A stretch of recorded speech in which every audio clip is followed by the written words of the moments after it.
beliau berdua ini sama-sama dari Laboratorium Kesehatan Masyarakat Veteriner. Dr. Mira menyelesaikan S1 dan profesi di Institut Pertanian Bogor, S2 juga di Institut Pertanian Bogor, dan S3 di Universitas Erlangga. Untuk saat ini beliau bekerja sebagai dosen di Fakultas Kedokteran Hewan Universitas Brawijaya di Laboratorium Kesehatan Masyarakat Veteriner. Selanjutnya,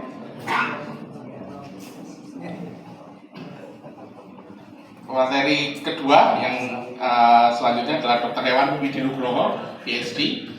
Beliau dosen di Laboratorium Kesehatan Masyarakat Veteriner juga. Beliau menyelesaikan S1 dan pendidikan profesi di Universitas Gadjah Mada dan S3 di University of Adelaide, Australia.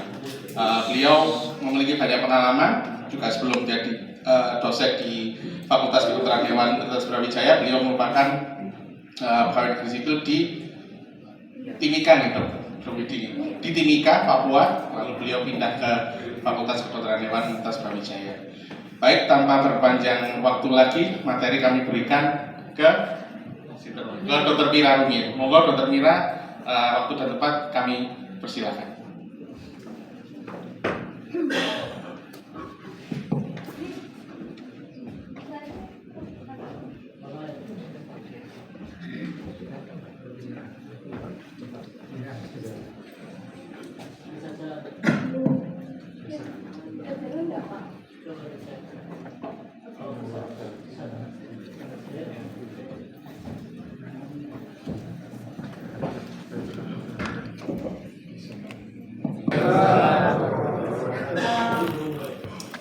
Bapak, terima kasih atas kehadirannya di FKHUB.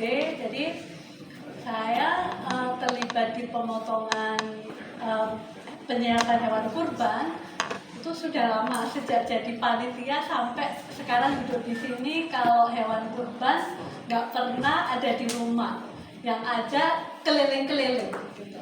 Jadi saya mungkin hanya berbagi cerita kira-kira apa sih kepentingan kami gitu dari FKHUB untuk kemudian terlibat. Kami meyakini bahwa pada saat pelaksanaan Idul Kurban itu pemotongan serentak akan dilaksanakan di seluruh wilayah. Nah, kalau kita kembali ke dokter atau petugas kesehatan, itu kurang lebih kewalahan lah gitu Bapak Ibu kalau pemotongan dilakukan pada saat itu. Makanya kemudian kita melakukan berbagai macam pelatihan supaya kemudian kita paham lah kira-kira apa yang akan kita hadapi dan apa yang kemudian harus kita lakukan kalau kita menghadapi satu kelainan pada hewan atau pada jeroannya gitu. Maka kita pelatihannya itu setiap tahun kita latih, siapapun lah. Semua mahasiswa yang akan bertugas kita latih, Bapak Ibu yang ada di DKM juga kita latih. Jadi kayaknya udah dibantu banyak dari pembicara sebelumnya gimana praktek-praktek pemotongan yang benar. Nah, kami mohon izin memberikan informasi terkait dengan tindakan medis apa gitu. Jadi sebenarnya pemotongan itu bisa dilakukan setelah kita melakukan pemeriksaan yang namanya antemortem. Antemortem itu untuk memastikan nanti keputusannya ini hewannya dipotong atau tidak seperti itu. Jadi dan sedangkan postmortem itu adalah bagaimana kelainan yang mungkin akan kita temukan dan kemudian tindakannya seperti apa. Ya, yang pertama adalah keputusan apa jika kira-kira kita menemukan kasus seperti ini ya Bapak Ibu.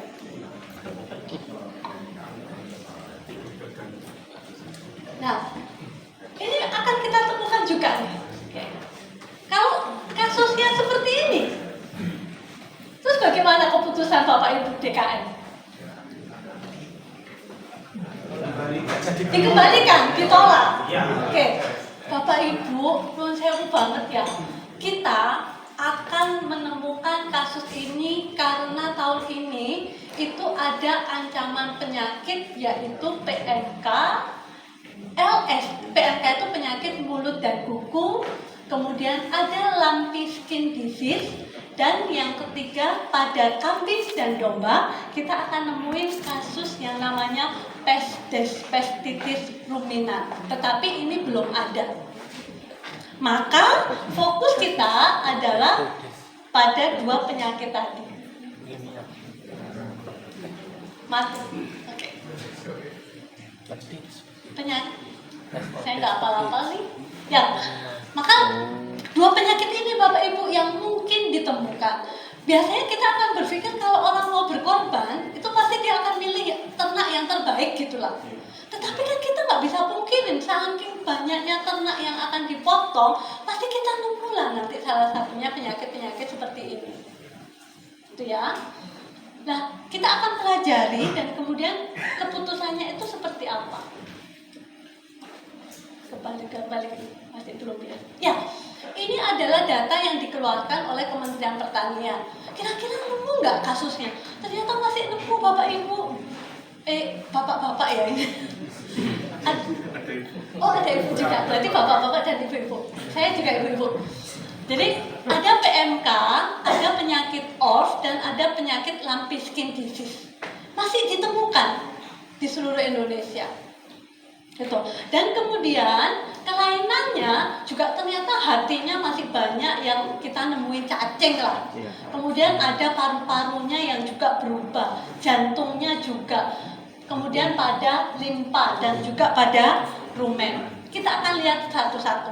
Di Kota Malang, di Kabupaten Malang, dan juga di Kota Batu, itu kita juga menemukan kasus yang sama Bapak Ibu. Pasti adalah 1-2 hewan yang akhirnya harus kita afkir atau jeroannya itu kita afkir sebagian gitu. Karena ini data-data lama ya, tetapi saya ingin menyampaikan bahwa ini loh memang nyata kok ada yang pasti kita temukan. Kalau sekarang Bapak Ibu saya tanya nih, hewan ini kondisinya lemas, kemudian keluar air liur berlebihan, di gusinya itu ada lesi, dan lesinya itu lumayan banyak. Di mukosa mulutnya, bagian mulut lah, ada lepu-lepu, bagian lidah juga. Pas dicek di kukunya, itu kukunya sampai putus. Maka kira-kira kenapa ya itu ya? PMK. Keputusannya seperti apa? Kan gitu kan? Oke.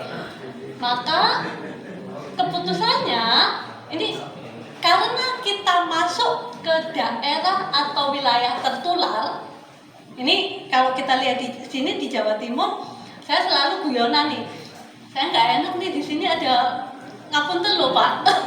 Jadi saya di sini aja lah. Saya sampai guyonan. Ini wilayah bebas PMK mungkin karena memang nggak ada sapi gitulah. Kalau semuanya ada sapi, pasti kita masuknya ke sini. Dan kita fokusnya ke Kota Malang, Kota Batu, dan Kabupaten Malang gitu ya. Ada tak kasus? Maka kalau nemu hewan seperti itu, kita akan fokus ke penanganan yang seperti ini. Yang pertama, mohon dipotong di akhir.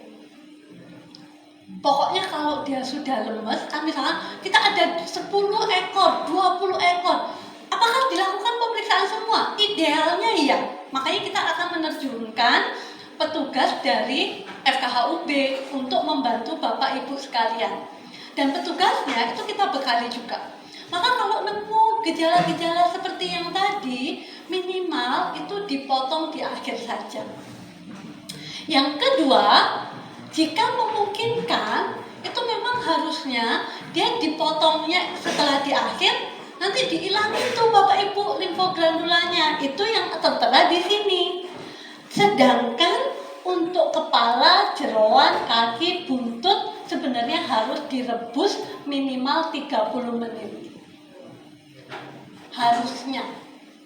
Tetapi ini susah. Tetapi kita coba edukasikan mana yang sesuai dan mana yang kemudian bisa kita lakukan, udahlah itu aja yang kita lakukan gitu ya. Sedangkan dagingnya itu sebenarnya hanya boleh disebarluaskan di wilayah yang dia tertular, nggak boleh ke wilayah yang kemudian dia bebas akan penyakit PMK. Nah ini kalau mau dihilangin nih Bapak Ibu limfogranula yang di sini. Nah, ada banyak sekali panduan yang dikeluarkan oleh Kementerian Pertanian yang bisa kita baca dan bisa kita tempelkan gitu loh. Nah, sekarang misalkan nih kasus PMK sudah penanganannya seperti itu, dipotong di akhir, jeroannya kita rebus dan bagian mulut dan lain sebagainya kita rebus, dagingnya kalau bisa digantung, kalau bisa dilakukan penghilangan limfoglandula. Sekarang Bapak Ibu nemu kasus lagi nih, tiba-tiba lesi kulit atau nodulnya, jadi koyo apa ya, bisul gitu, tapi bisul itu banyak Bapak Ibu, gak cuma banyak ya, tapi banyak malah, ono sing banyak, ono sing banyak. Terus dia demam, kakinya bengkak gitulah. Kira-kira ada leleran di mata dan hidung. Kira-kira apa ya? LSD. Namanya lumpy skin disease. Ada nggak di Malang? Ada. Cuma nggak banyak. Dan karena kemudian petugas dinas sudah banyak melakukan tindakan edukasi kepada peternak, kita sangat terbantu oleh itu. Tetapi apakah mungkin? Ya mungkin lah kita temukan. Nah, untuk LSD itu ada benjolan yang banyak Bapak Ibu. Dan maka ada keputusan-keputusan. Misalkan keputusannya adalah gini. Kalau misalkan benjolannya itu lebih dari 75% di seluruh tubuh, wes akhir saja kita nyuwun sewu kepada pemilik untuk ngapunten belum bisa dilakukan pemotongan. Tetapi kalau kemudian dia di bawah 50%, sekali lagi potong di akhir. Kulitnya diapakan? Kulitnya kalau 50% ke bawah lesinya, maka dilakukan penggalaman. Kalau lebih dari 50%, maka yang dilakukan adalah dikubur. Maka kita minta biasanya lubang untuk galian darah dibikin lebih dalam dan lebih besar. Untuk apa? Kalau kita menemukan kejadian yang tidak sesuai, sudahlah kita kubur saja. Gitu ya. Oke, saya lanjut ke penyakit yang ketiga. Dagingnya dagingnya kira-kira boleh nggak disebarluaskan? Boleh, tetapi mohon ditandain yang LSD setelah kulitnya dihilangkan, maka Bapak Ibu cek kembali apakah di dagingnya itu juga ada kelainan.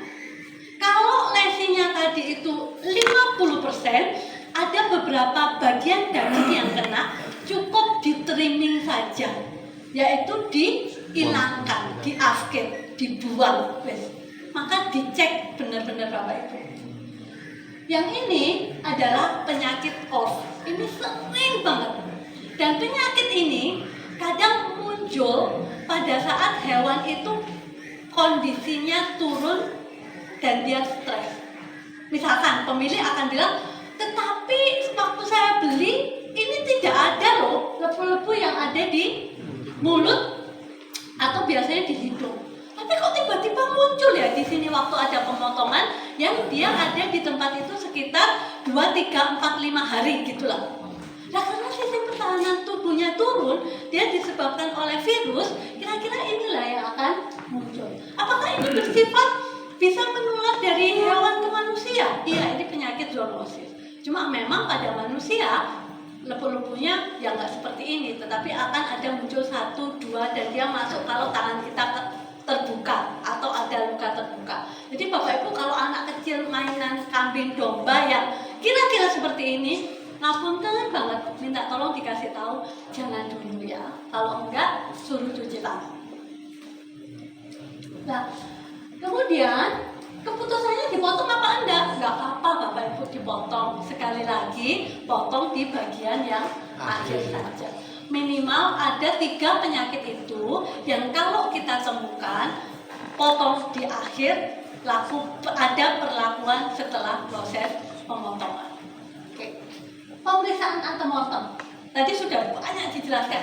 Sekarang kan keputusannya gini, gimana caranya tahu dia sehat atau tidak, gitu kan?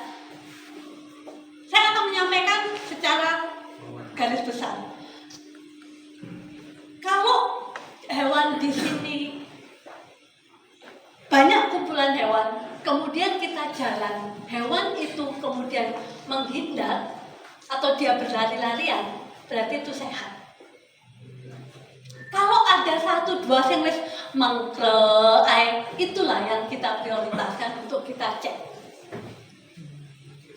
Kita lihat juga dia jalannya bagus atau tidak ya. Untuk sapi, apakah harus dicek pakai termometer? Enggak, Bapak Ibu. Bapak Ibu bisa lihat cuping hidungnya. Kalau cuping hidungnya itu kering, Bapak Ibu wajib waspada, ini stres dan dia demam. Coba diamkan terlebih dahulu sampai dia tenang. Kalau sudah tidak terlalu kering, mulai ada leleran-leleran, itu adalah normal, basah. Tetapi kalau lelerannya berlebihan, kita curiga lagi sama yang namanya PMK. Gitu. Jadi ini beda-beda tipis gitulah. Kambing Gitu ya. sapi, Bu? Ya, sapi. Nah, untuk sapi seperti itu yang mudah dilihatnya. Tetapi untuk memastikan tentu saja petugas itu akan memastikan ini demam atau tidak, akan bawa termometer nantinya kan. Kalau dia sudah 40 derajat suhunya, kita stop dulu untuk tidak dilakukan pemotongan atau dilakukan pemotongan yang terakhir, menunggu keputusan antemortemnya yang kita sebut dengan pemeriksaan kesehatan hewannya. Nah, kalau sudah seperti itu, lihat juga biasanya kalau dia demam, maka rambut-rambut atau bulunya itu akan jegrik kan. Karena kemudian dia akan lesu dan dia tidak mau makan. Dia bergeraknya, itu kita bisa menandain apakah hewan kita itu sehat atau tidak. Yang penting lagi, yang biasanya kita temukan adalah pemotongan yang tidak dibawa, tidak sesuai. Yang bisa dibedakan apa? Bapak Ibu, kalau giginya ini, kalau masih ada leher, itu berarti sebenarnya dia tidak boleh dipotong. Kan belum cukup umur. Ya. Tetapi kalau belum poel namanya. Tetapi kalau dia sudah gede-gede seperti ini namanya gigi tetap. Jadi yang diperhatikan adalah 2 gigi dan kemudian adanya leher gigi. Kalau leher giginya berarti wis poel gitu. Ya. Dan kemudian apakah kita lihat status gizinya? Memang iya. Tetapi kan ini kalau satu-satu ya susah gitu. Makanya kayak tadi udah didelok secara keseluruhan, mana yang bergas, mana yang nggak bergas. Yang nggak bergas kita lanjutkan dengan pemeriksaan yang lebih detail seperti itu. Yang bergas, yang dia mau makan, dia bergerak lari-larian kemana, pegang duluan untuk dilakukan penyembelihan. Yang lainnya minta tolong diperiksa.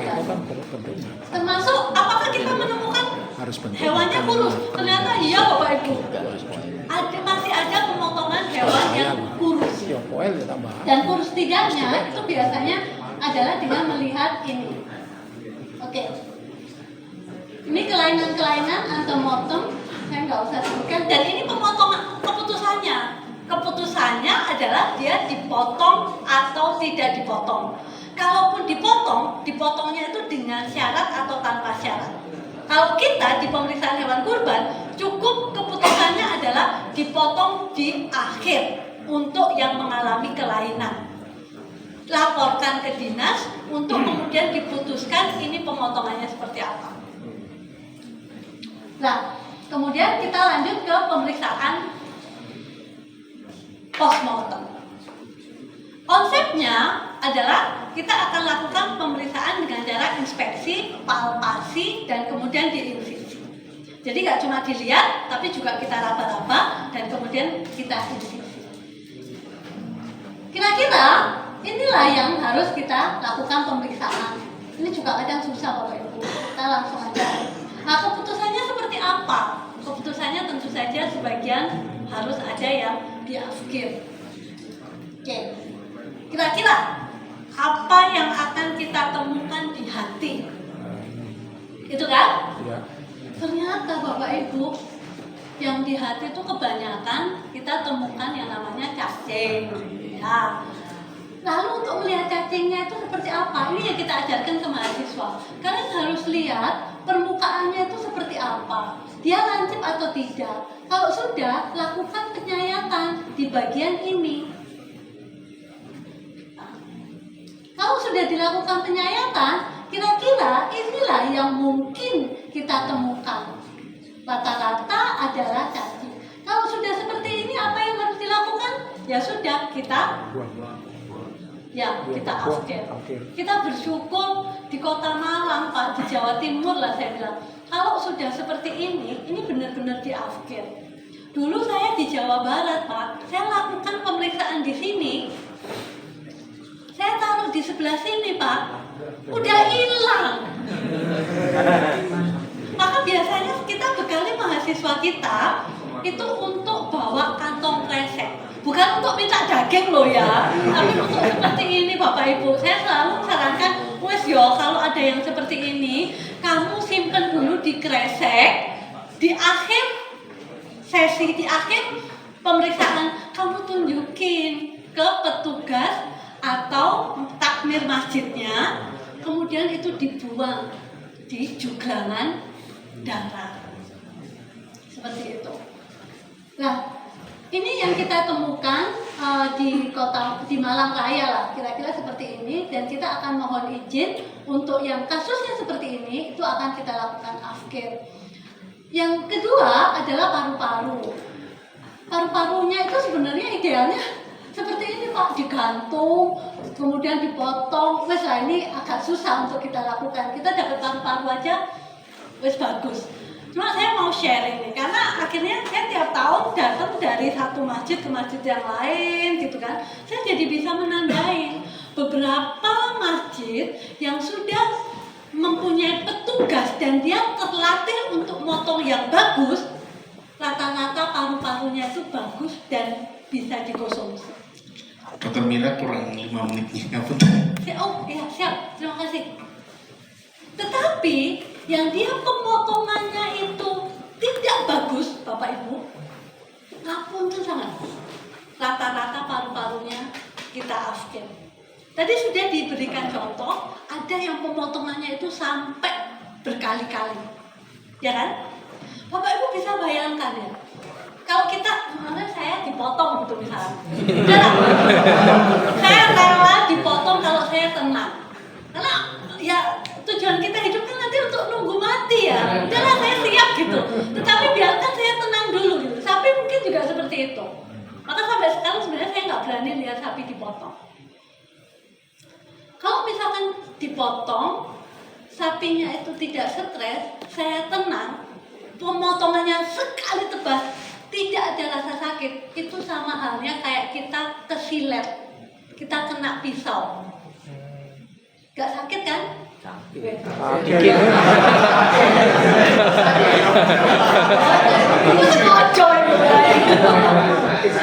Soalnya setelah itu dilatih.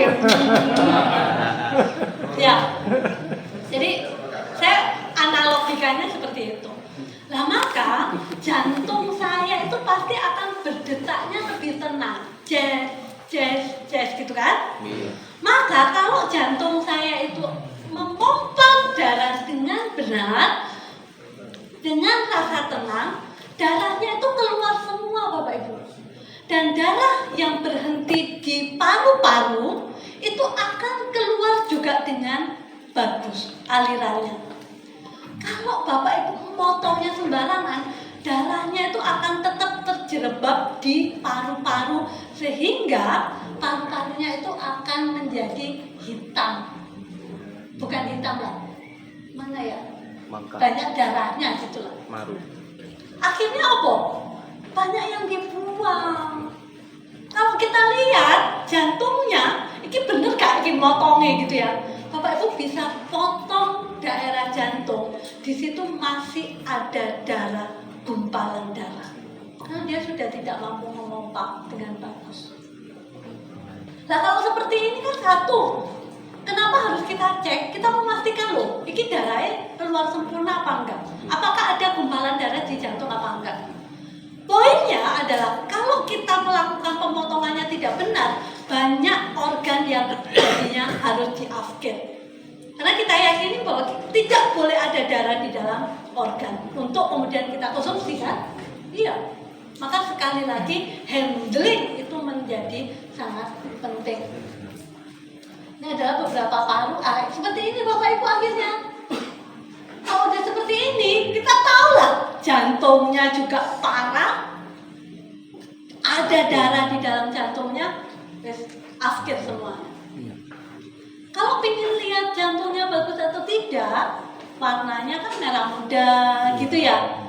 Nanti kalau dipegang itu ada krepitasi, ces gitu.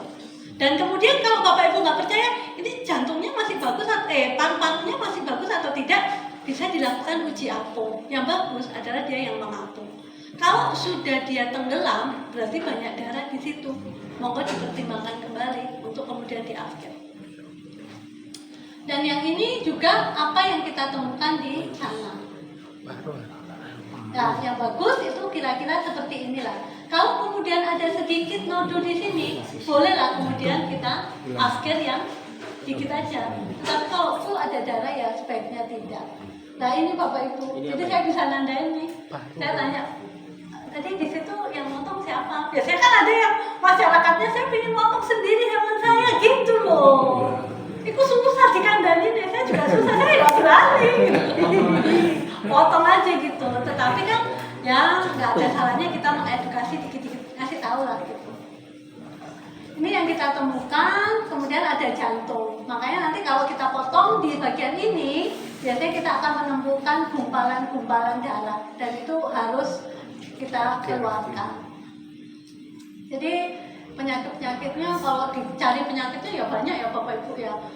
Limpanya itu yang normal adalah dia lancip gitu. Tetapi kalau limpanya sudah menggembung kemudian kita potong, ya mendingan nggak usah dikonsumsi lah. Ada beberapa penyakit yang kemudian seperti ini. Dipotongnya seperti ini Bapak Ibu. Nanti kita akan praktek di bawah kan ya dok, kuliner ya. Nah kalau sudah seperti ini Bapak Ibu, ini sudah harus dibuang. Karena kalau ini septicemia episodika itu penyakit woro. Tetapi kalau ini antraks itu malah bahaya Bapak Ibu. Tetapi yang di Jawa Timur adanya di Pacitan, Blitar, itu ada penyakit antraks. Tetapi dan itu bisa menyerang ke manusia loh antraks. Kalau pemotongannya salah, salah ya. Biasanya parah sih dia keluar darah dari lubang kumlah gitu. Nanti kalau dikonsumsi menyebabkan kematian, dan itu terjadi di Jogja kemarin tuh Bapak Ibu. Kalau di beritanya, jangan sampai lah antraks masuk ke Malang Raya. Sampai sekarang belum masuk juga. Nah ini ada di ginjal, saya pikir ginjal nggak usah, tapi minimal minta tolong ini bisa diberikan kepada petugas pemeriksa. Terakhir adalah ini Bapak Ibu, ngapunten sangat, nanti minta tolong boleh jeroannya terutama bagian pencernaan diberikan, tetapi disikat terlebih dahulu. Ya, karena di sini ada yang namanya cacing paraspitomum, dan dia tuh kayak butiran-butiran beras tapi warnanya itu ireng gitu loh. Kan nggak ketoro ya. Tapi masukinnya kayak makan wong cacing ya parah. Jadi minta tolong nanti bagian rumen, retikulum, omasum dan abong masuknya itu pokoknya disuwikat gitu loh sebelum kita sampaikan ke masyarakat. Yang kita juga sedih ternyata kita masih menemukan adanya pemotongan betina yang produktif. Jadi pada saat dibuka loh, lah kok ono anak. Jadi nanti minta tolong dipastikan kambingnya itu tidak penting. Jadi demikian Bapak Ibu, terima kasih atas berbaginya. Wassalamualaikum warahmatullahi wabarakatuh. Oke, terima